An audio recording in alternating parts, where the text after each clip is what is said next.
yourself a hunter. It's been a while since I played Bloodborne, and I thought after getting into it again recently, playing through it, going through all the DLC again, I thought, you know what, I might do a few more videos based on Bloodborne. I thought, why not to whet my appetite again, to get me back into doing Bloodborne videos. I thought I might do a few simple boss guides using my few of my tips and strategies for beating different bosses within the game. So and we were uploading one every so often. Thought I'd start off with a really easy one. It's a bit short, but it's a bit of you might be a bit of an easy boss, but for beginners to the game, might come in handy. So first one shall be the Cleric Beast.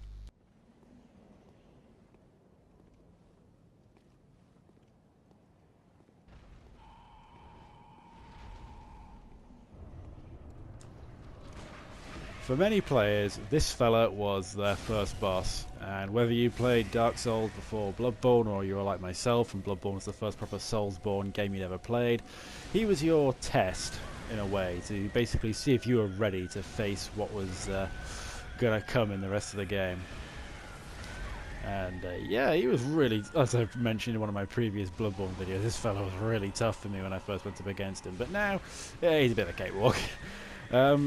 But no, for new players, these are my few tips and strategies for beating him. So first off, shoot him in the head a lot. When you shoot him in the head, it can stun him. Every so often you get the chance, well, not every so often, but if you shoot him in the head, you got a few chances to do it where it will stagger him. You can go in, press R1 whilst he's staggered in his face, and you'll do a visceral attack for extra damage. Great for slowing him down as well. On top of that, like with his head, do limb damage, attack his arms, because if you can hit his arms, you can basically stun lock him for a while. In fact, a little bit later on in these clips, I actually managed to essentially stun lock him for a good 2 or 3 seconds, just wailing on his arms, and it's really helpful. Now, remember that you can only break them once per heal cycle. Now, once I say heal cycle, I mean as in, you've probably seen it in the clips where he's kind of like put his arms to his chest, and then he kind of like big red bloody mist appears about him. That's what I refer to him as a heal cycle, where he'll basically make his limbs destructible again, but they get the extra damage they had. But on top of that, his head can be stunned, you can shoot him again, so it's just a matter of keeping an eye on when he heals himself and then go in for the crippling.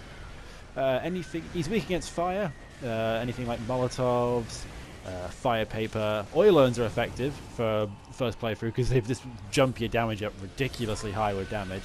So whether you're using fire paper or chucking Molotovs, does a nice bit of extra damage. And of course he's a beast, so any serrated weapon, saw cleaver, saw spear, alternate form of threaded cane, beast cutter, anything along those lines will do extra damage to about 20% extra damage. So yeah, just follow those strategies, stick close to his thighs, break arms, shoot his head and do visceral attacks and use fire, and maybe serrated weapons. So good luck.